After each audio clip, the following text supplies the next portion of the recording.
다음은 주치의제도 도입 비전 선포식 을 이제 아까 공동대표님까지 해서 6분이 선출되셨는데요. 그걸 대표해서 한국소비자연맹 강정화 회장님께서 인사 말씀을 해주시겠습니다. 큰 박수로 맞이해 주시기 바랍니다. 여러 대표님들을 대표하여 오늘 인사말을 드리게 된 걸 굉장히 기쁘게 생각합니다. 앞에 저희 총회에서 경과보고에서 보셨듯이 지난 1년여 동안 굉장히 많은 토론과 모임을 통해서 저희 이런 자리를 마련하게 되었습니다. 처음 시작할 때는 주치 제도가 굉장히 오래된 주제임에도 불구하고 수십 년간 제자리를 잡지 못한 데 대한 어려움에 대한 얘기들이 많이 있었고요. 또 중간중간 이 제도가 도입이 될 수 있을까라는 회의적인 논의들도 많이 있었지만 이 제도가 꼭 필요하다라는 생각에서 저희가 오늘 창립총회를 갖고 향후 10년 계획을 정하면서 열심히 해보자라고 다짐을 하고 있습니다. 오늘 어려운 가운데서도 이런 자리에 참석해 주신 이용우 의원님께 특별한 감사를 드리고요. 또 저희 행사를 공동 주최해 주신 오늘 오시지는 못했지만 전축숙 의원과 이용빈 의원실에도 감사의 말씀을 드립니다. 앞에 코로나19가 주치제도의 필요성에 대해서 또 한 번 각성하게 된 계기를 만들어줬다는 얘기가 있는데 지금 현실은 코로나19와 장마 또 긴 장마로 굉장히 어려운 상황에 처하신 분들이 많습니다. 저희가 이런 총회나 비전 선포식을 통해서 어떤 문제를 해결할 수 있는데 도움이 된다면 굉장히 의미 있는 시간이 되지 않을까 생각이 되고요. 또 이 어려움들을 빨리 극복할 수 있게 되기를 바라고 있습니다.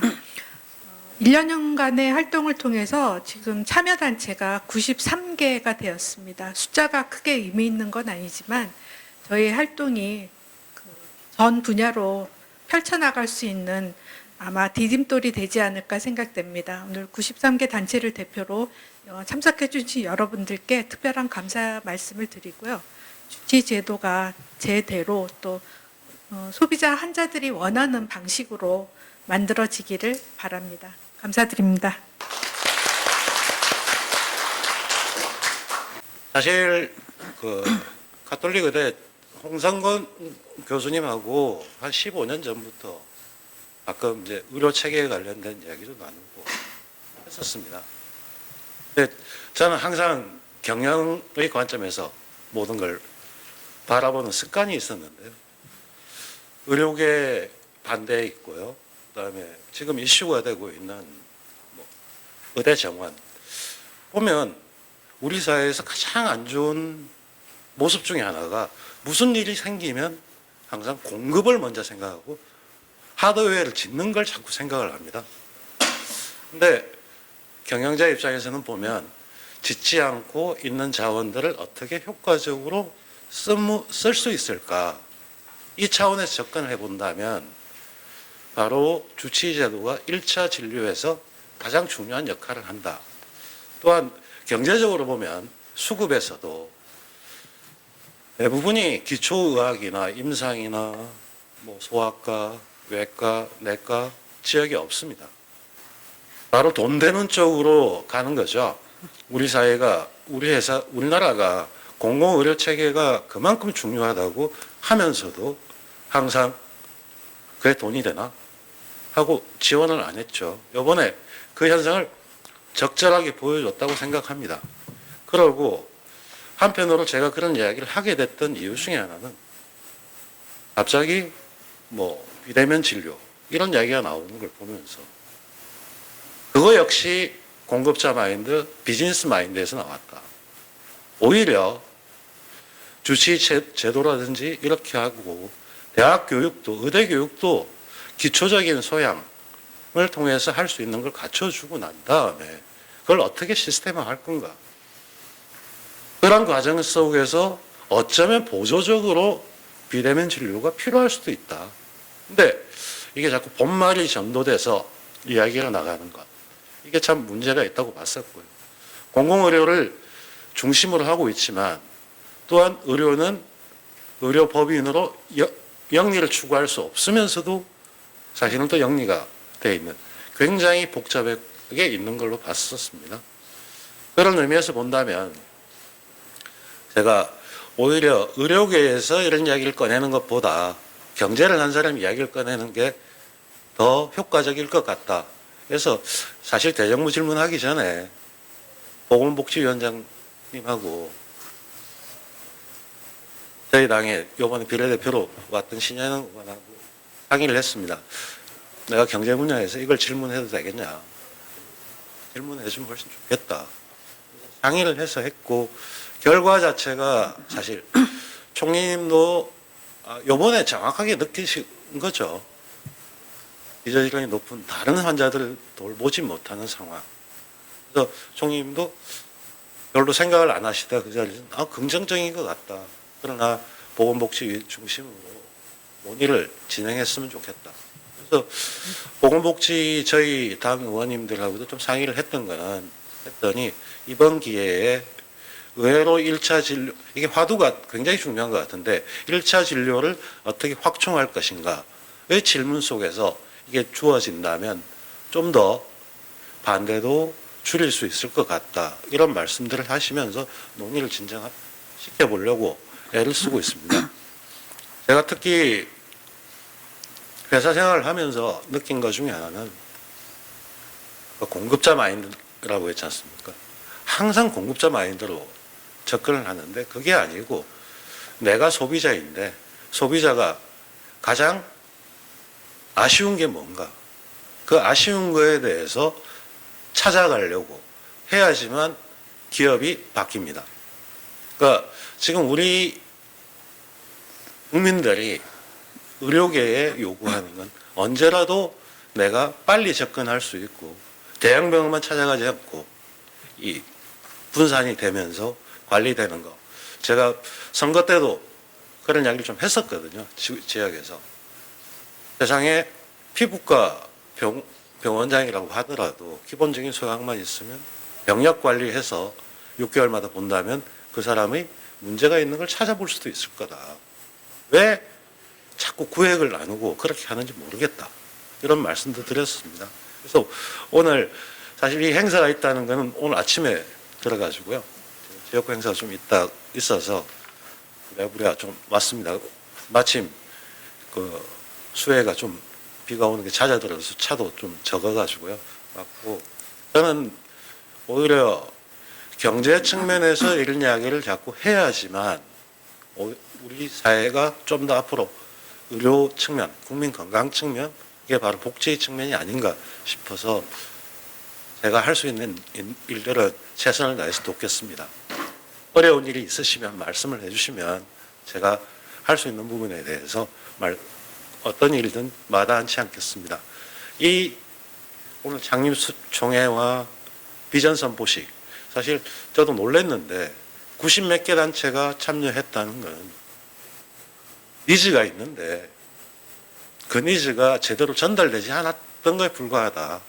그렇기 때문에 그 힘을 보태서 앞으로 나가고 이것이 한 출발이면서 이미 절반 이상을 완성한 그런 상태라고 생각됩니다. 특히 국민들한테도 설명을 하기 시작을 하면 다들 납득할 수 있는 사안이라고 생각됩니다.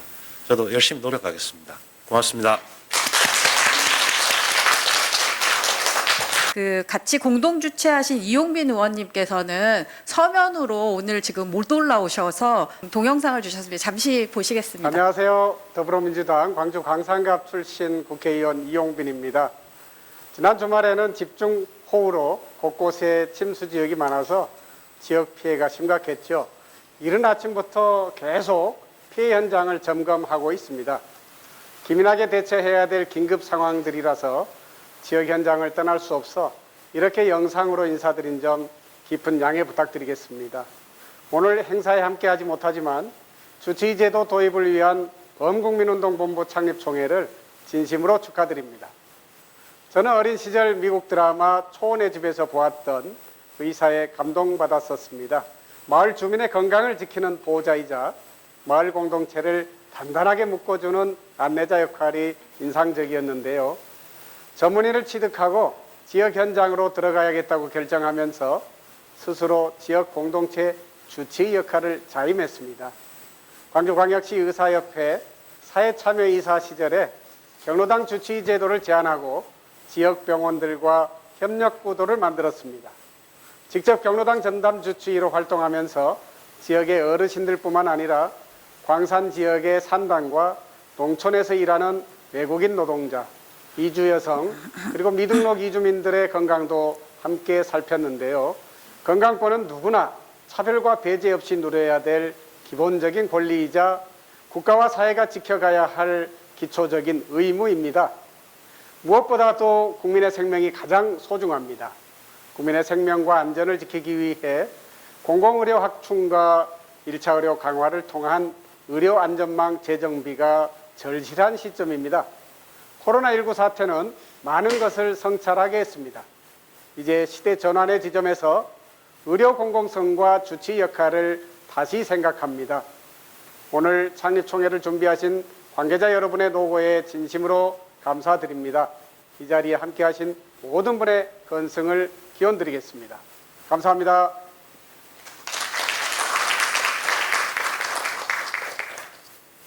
예, 고맙습니다. 이용빈 의원님은 의사 선생님 출신이시고요. 지금 광주 광산구 갑 의원이신데 지금 지역에서 못 올라오셔서 동영상으로 인사를 전해주셨습니다. 네, 반갑습니다. 국회 보건복지위원회 위원 용인시병 국회의원 정춘숙입니다. 안녕하세요. 네, 오늘 굉장히 중요한 날인 것 같아요. 제가 앞에 토론회 하나 하고 그다음에 이제 그 전시회 하나 시작해 놓고 그리고 왔습니다. 오늘 시작한 이 주치의제도 도입을 위한 국민운동본부 창립 총회 및 비전 선포시. 제가 사실은 오늘 이제 지금 행사는 일본군 위안부 기림의 날이 8월 14일입니다. 그래서 오늘부터 시작해서 이제 주간 행사를 하는데 거기 좀 더 있고 싶었지만 우리 임종환 교수님을 생각하면서 막 달려왔습니다. 얼마 전에 교수님 모시고 저희가 이제 좀 공부를 했고요. 그 다음에 정말 1차 의료, 특히 주치의 제도의 필요성, 원래도 중요하다고 생각했지만 다시 한번 굉장히 중요하게 생각하게 되었고, 우리나라 보건의료 체계의 기본적인 문제 중 하나인 전달 체계의 개편, 그리고 앞으로 고령화와 또 지역사회에서의 보건의료가 이제는 그냥 따로 존재하는 것이 아니라 지역사회에 함께하는 그런 성격의 변화, 또 구조의 변화, 이런 면에서 너무 중요하다는 것을 잘 알고 있습니다. 저도 보건복지위원회에서 사실은 이게 잘 아시겠지만 구조를 다 흔드는 일이라 굉장히 어려운 문제고요. 우리가 늘 주장했지만 어쩌면 이제 드디어 한 발을 시작하는 일이라서 굉장히 기대도 되고 그 험한 길을 어떻게 같이 갈까 고민 중에 있습니다. 오늘 이 행사를 주최하시고 좋은 내용으로 얘기해 주시는 모든 분께 정말 감사드리고요. 대한민국의 100년 대계를 놓는다는 그런 마음으로 국회에서도 열심히 함께 하도록 하겠습니다. 고맙습니다. 다음은 주치의제도 도입을 해서 1년 넘게 많은 분들이 이제 준비를 해주셨는데요. 아까 제가 그 강재현 교수님과 임종환 그 교수님을 이제 소개를 못 드렸었는데, 특별히 임종환 교수님께서 고생을 굉장히 많이 해주셨고요. 임종환 교수님께서 나오셔서 그간 도입 경과에 대해서 보고해 주시겠습니다. 임종환 교수님을 박수로 맞이해 주시기 바랍니다.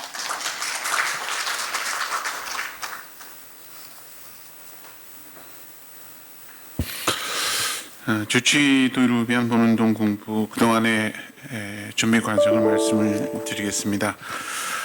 처음 1차 준비위원회를 가진 거는 작년 7월 2일 6개 단체에서부터 출발된 것 같습니다.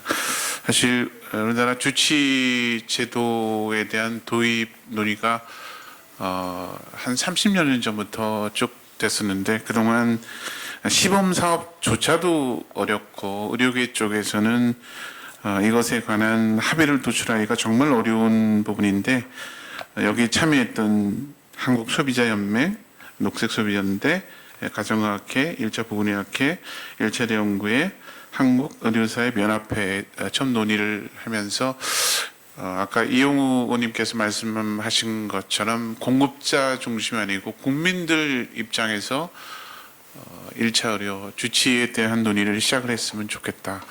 또 우리 사회 전체 부분의 경제적인 관점이나 또 의료 서비스의 질을 높이는 방향 쪽에서 제일 바람직한 제도가 뭐냐라는 거에 대해서 논의를 시작을 하게 됐고요.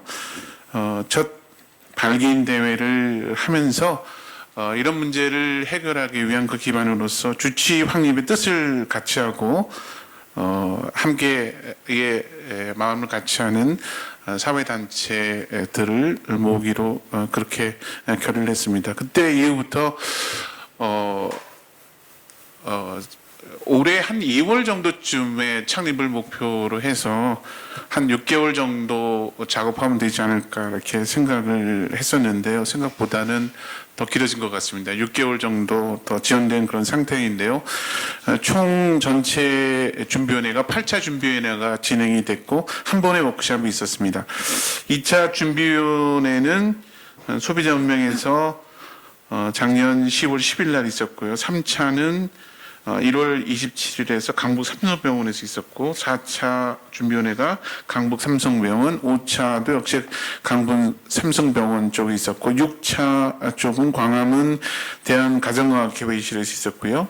7차는 워크숍을 같이 하면서 한국소비자연맹 정광모 홀에서 있었고 8차 준비위원회가 온라인으로 진행이 되어져서 오늘 8월 10일 창립 총회를 갖고 범운동 본부를 시작하는 것으로 그렇게 전체적인 결의를 모았습니다. 굉장히 논의를 하면서 치열하게 진행이 됐었는데 저희가 앞쪽에서 말씀드린 것처럼 공급자 중심의 시각에서 벗어나서 이 서비스의 질을 높이고 정말 국민들한테 필요한 것이 뭐냐, 그리고 사회적인 약자의 건강을 지켜주는 쪽에 초점을 맞춰서 의료 시스템이 구축돼야 된다라고 하는 것에 정무적인 공감대가 형성되어지면서 처음에 10개 단체였는데 지금은 93개 단체까지 올랐습니다. 보면은 그래서 그 불어난 속도에 이 참여하는 단체도 깜짝 놀랐는데 역설적에도 이렇게 단체가 늘어나는 1등 공식은 코로나19다 이렇게 말씀을 드려야 될 것 같습니다. 원래 2월 달에 창립을 하려고 했었는데 공식적인 창립 행사를 하기가 어려운 정도의 상황이 계속 벌어져서 우리가 정상적으로 진행할 수 있을까, 그래서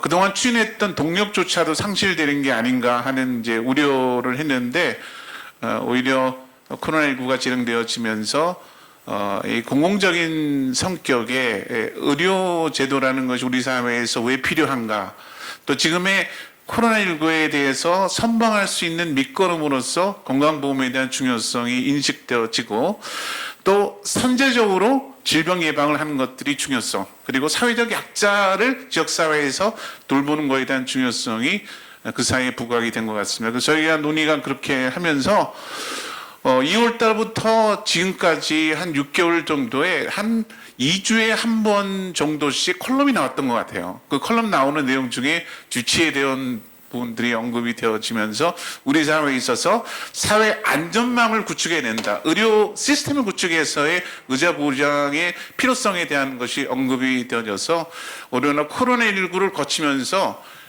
주치 운동본부가 갑자기 이게 공감대가 형성되어지면서 급속하게 참여단체 하는 것 같습니다. 제가 뭐 열심히 연락한 게 아니고 저절로 코로나19의 상황에서 이것이 필요성 부분들이 국민들 안에서 공감대가 많이 커져서 이제는 국민주치의 제도를 우리 사회에서 도입할 때가 되지 않았나 하는 생각이 들고, 무엇보다도 고무적인 일은 이것에 시민단체가 앞장섰다는 거, 그 부분이 굉장히 중요한 일이고, 처음에는 소비자의 선택권과 국민주치의가 배치되는 것이 아니냐 이런 것들 때문에 굉장히 논쟁을 치열하게 했습니다. 그런 부분인데 제한적 사용 부분들을 사회적 약자까지도 이 자원을 공유해서 잘 쓸 수 있는 기반이 되는 부분으로서 주치의 제도에 대한 것들이 인식되어지면서 초기에 그런 공감대 형성 부분이 좀 더 단단해지면서 참여 조직이 확산된 것 같습니다. 아까 이용우 의원님께도 말씀을 하셨지만 국민들의 눈높이에 따라서 사회적인 필요성에 따라서 사회적인 변화를 해야 된다는 생각이 들어서 이번에 범운동 본부가 마련되어지면 이번에는 기필코 국민주치제도를 반드시 도입했으면 하는 바람입니다. 간단히 경과보고 대신하겠습니다. 감사합니다.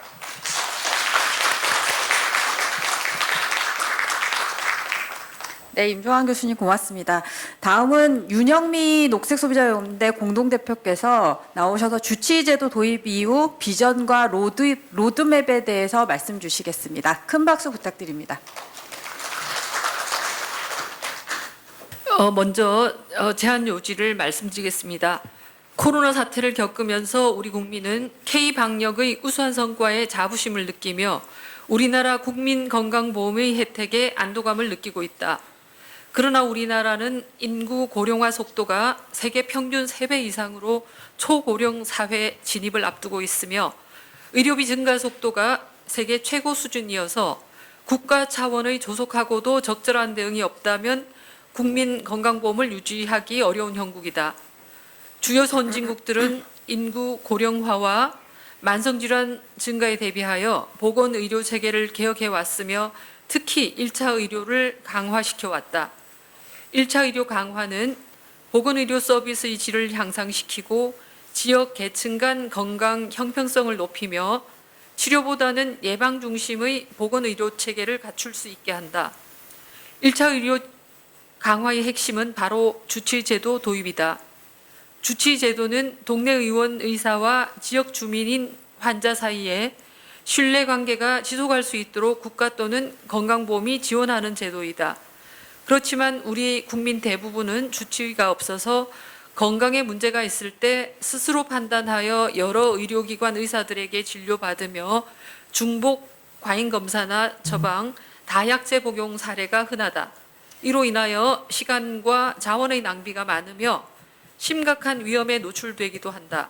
설령 동네 의원 주치의가 있다고 해도 주치의와 무관하게 이루어지는 국가건강검진은 상업화한 검진센터를 통해 과잉진단, 과잉치료로 이어지는 일이 많다.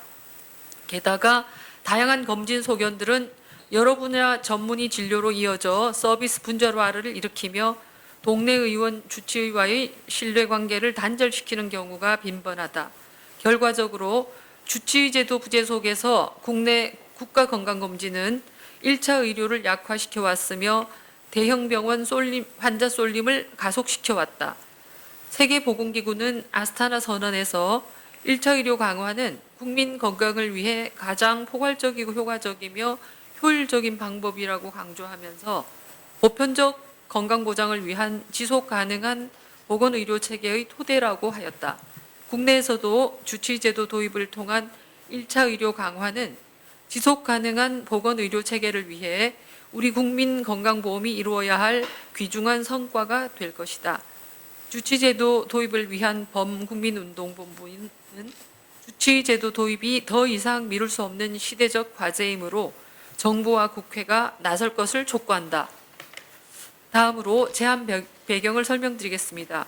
현 한국 의료 현실은 노인 인구 증가와 만성 질환자 증가로 의료비 지출이 지속적으로 증가하고 있습니다. 2020년 65세 이상 인구가 800만 명에서 2030년 1,300만 명으로 증가하고 노인 1인당 연평균 진료비가 전체 평균 진료비보다 3배 많아서 의료비 증가 속도가 OECD 국가 중에 가장 빠른 것으로 나타나고 있습니다. 또 1차 의료 약화로 상병원의 환자 쏠림이 심해지고 있는데요. 동네 의원 영세화로 질병의 사전 예방 체계가 부실해지고 상급 병원 쏠림으로 의료비 부담이 상승하고 있습니다. 그리고 지역사회 통합 돌봄을 위해 양질의 1차 의료 제공이 필요한데요. 지역사회 통합 돌봄은 복지와 의료가 결합되어야 성공할 수 있고 복지와 통합된 의료 제공은 주치제도가 있어야 가능합니다. 이 밖에도 의학 정보가 부족한 환자가 환자 유치 경쟁을 벌이는 의료기관들을 전전함으로써 의료 쇼핑, 과잉 과소, 중복 진료가 상존하고 약화, 의료사고가 증가하며 의료 소외계층도 생겨 건강 불평등이 심화되고 있습니다. 대표적인 예로 갑상선암 과잉 진단과 무릎 인공관절 및 척추 수술 증가를 들 수 있고요. 우리나라 그 환자의 1인당 연간 외래 진료 횟수는 17회로 OECD 평균 7.4회보다 2.6배 많은 것으로 나타나고 있습니다. 그런데도 지역별 기대 수명과 건강 수명 그리고 소득 5분위간 기대 수명 건강 수명 차이는 커지고 있습니다. 앞으로 주치의제도 도입 추진 방향으로는 원하는 국민 모두 주치의로부터 체계적인 건강 관리를 받도록 하겠습니다. 향후 10년간 주치의제도 도입 마스터 플랜을 수립해 추진할 계획입니다. 보건복지부에 1차 보건의료정책국이 설치되고 표준 1차 의료기관이 설치 운영되며 교육수련제도 개혁을 통한 1차 의료 전문의가 육성되고 지불제도 개편이 이루어지도록 할 예정입니다. 1차 의료는 1차 의료 전문의인 주치의가 담당하도록 해야 하는데요. 이를 위해 1차 의료 특별법 제정 및 관련법 개정을 추진하려고 합니다. 추진의 제도 도입 로드맵은 표가 있고 표를 이제 밑에 설명을 드리면 1단계는 2020년부터 2022년까지 여론 형성 및 사회적 의제화 시기로 잡고 주치의 보유의 가치와 필요성에 대한 대국민 홍보를 펼치고 보건복지부 내 1차 보건의료정책국이 설치되도록 제도 도입을 추진할 예정입니다. 주치제도 도입 마스터 플랜을 수립하고 1차 의료 개념과 1차 의료 의사 범주 및 육성 방안에 대한 사회적 합의를 도출하도록 하겠습니다. 1차 의료기관 표준 모형 및 질 평가 체계도 개발하도록 하겠습니다. 2단계는 2020년부터 2024년까지로 합리적인 의료 이용 여건을 조성할 건데요. 주치의를 정하고 이용하는 환자에 대한 인센티브가 적용되도록 하고 주치의료 활동을 원하는 의사에게 재교육, 보수교육 기회를 제공하며 국가보험자 표준 1차 의료기관 시범 사업을 펼칠 예정입니다. 1차 의료 임상 진료 지침을 개발하고 1차 의료 전공의 비율을 확대해 나갈 계획입니다. 3단계로 2024년에서 2026년은 1차 의료 기반 조성이 필요한데요. 표준 1차 의료기관 설치 지원 및 확대를 이루도록 노력할 거고요. 의과대, 간호대학 표준 1차 의료기관 설치 운영 지원이 돼야 합니다.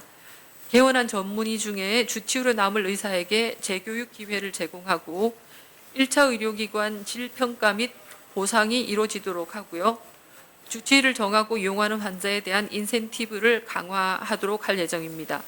4단계인 2026년에서 2028년은 의사들의 참여가 이루어지도록 노력하려고 합니다.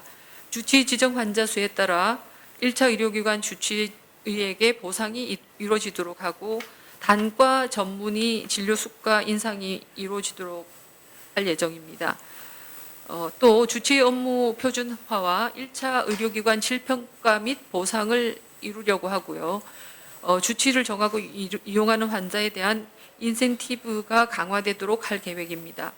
5단계로 2028년에서 2030년까지는 지불제도 개편을 이루려고 합니다. 주치의에게는 등록 환자 수와 성과 지표에 따라 보상하고 단과 전문의 진료 수가 인상을 성사시키고요. 1차 의료기관 질평가에 따른 보상이 이루어지도록 추진할 계획입니다. 그리고 1차 의료 전공의 과정을 수료한 의사가 주치의가 되도록 제도를 손질하고 주치의를 정해 이용하는 환자에 대한 인센티브를 강화할 계획입니다. 그리고 단계별 일정과 내용은 제도 도입 과정에서 좀 수정이 될 수 있습니다. 주치의 제도가 도입돼 안정될 경우에 기대되는 효과는 건강보험 재정 안정화와 예측이 가능해집니다. 그리고 소득 수준에 따른 건강 격차를 줄임으로써 건강 형평성에 기여할 수 있고요. 대형 병원 환자 집중 현상을 줄이고 병상수 증가 추세의 역전을 이룰 수 있습니다.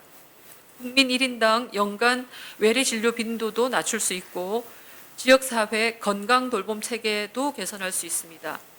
미충족 의료 감소와 과잉, 과소, 중복 진료 예방도 가능하고 의료 서비스 질 개선과 서비스 만족도를 향상시킬 수 있습니다. 자살률과 항생제 내성률, 응급실 과밀 현상, 중복 검사 등이 줄어들고 의뢰 배송 체계가 확립될 수 있습니다. 복합 만성질환 질환 환자 다약제 복용과 그 부작용도 최소화할 수 있고 각각의 임상과 전문의의 전문성이 향상될 수 있습니다. 또 환자 의사 간 신뢰 향상으로 의료 분쟁이 줄어들 수 있습니다. 재정 축에는 제도 도입 2단계 인센티브 소요 비용과 경제적 편익을 분석하면요. 2018년도 건강보험 진료비 통계치에 근거할 때 경제적 편익 외에 여러 측면의 편익이 발생할 수 있으나 수치 환산에 어려움이 있고 많은 가정이 필요하기 때문에 제도 설계 내용에 따라서 수치가 가변적일 수 있습니다. 인센티브 소요 비용은 국민의 약 30%가 주치의 보유에 동참하고 건강보험 본인 부담액의 10%를 감면받을 경우 의원 주치의 진료 시 약 1천억 원, 병원 전문의 진료 시 주치 아래 세 개는 이제 주치의 의뢰서 주참 시입니다. 약 900억 원, 종합병원 전문의 진료 시 약 1천억 원, 상급 종합병원 전문의 진료 시 약 900억 원, 이렇게 총 3,800억 원의 인센티브 재정이 필요합니다. 그리고 경제적 편익에 대해서는 제가 사실 내용을 잘 몰라서 잘 설명을 드릴 수가 없을 것 같아서 임종환 집행위원장님께 설명을 좀 대신 요청드리도록 하겠습니다. 괜찮겠죠?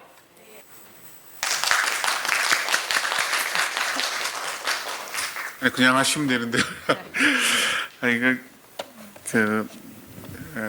여러 가지 가정을 두고 그냥 하는 내용 부분이기 때문에 그냥 간략하게만 설명을 드리겠습니다. 제도 참여가 그냥 한 30% 정도 이루어진다고 생각하고, 외래 부분에 있어서의 빈도만 10% 감소되는 경우, 외래 총액의 10%가 감소되는 경우 두 가지로 나눠서 분류를 한 거고요. 외래 빈도의 10%만 감소하는 경우는 2,100억 원 정도이고, 외래 총액이 10% 감소되는 경우니까 30% 정도가 제도에 참여하고 총액의 10% 정도가 감소되는 것을 예상을 했을 때 1조 4,700억 정도를 최대로 삼았습니다. 그래서 요 범위 내에서 경제적 편익이 이루어진다 생각하고, 그 중에 절감액 부분의 4,600억 정도 같은 경우는 1차 의료기관 설치에 대한 지원 확대, 그리고 1차 의료 전공의 수련 지원금 등 1차 의료 기반 조성에 투입했으면 좋겠습니다. 저희가 1차 의료 발전 특별법에 대한 것들도 공시에 추진을 하는데, 그 내용 부분이 국가가 1차 의료의 수련에 관련한 비용을 국가가 부담을 하라고 하는 겁니다. 그래야만 1차 의료 교육 수련이 내실화될 수 있기 때문에 거기에 관한 수요 자체를 이렇게 주치 제도를 통해서 경제적인 부분의 편익으로서 재정을 절감할 수 있는 부분들을 거꾸로 교육 수련을 내실화한 쪽으로 배치했으면 좋겠다는 의견 부분입니다. 여기 가정이 굉장히 많아서 이대로 실현될지 여부는 사실 여러 가지 이제 불확실성 부분이 있는데, 저희가 절감된 것에 기대되는 부분들을 가능하면 교육 수련 비용으로 교육 효과를 높이고 이것을 뒷받침할 수 있는 전문 인력을 배출한 쪽에 우선적으로 썼으면 좋겠다는 게 바람입니다. 예, 간략하게 그냥 보충 설명드렸습니다. 예. 네, 그 비전 선언이 조금 그 긴 내용을 잘 발표해 주신 윤영미 대표님과 임종환 교수님께 감사 말씀드립니다. 이상으로 저희가 주치제도 도입을 위한 비전 선포식을 모두 마치도록 하겠습니다. 참석해 주셔서 감사드리고요. 주치제도가 앞으로 의료 자원을 효율적으로 이용하고 그 소비자 중심의 의료 환경을 구축할 수 있도록 참여단체들이 힘을 모아서 발전시키도록 하겠습니다. 마지막으로 오늘을 좀 기념하기 위해서 앞에서 기념 그 사진을 촬영하도록 하겠습니다. 모든 분들이 다 앞으로 나와 주시기 바랍니다.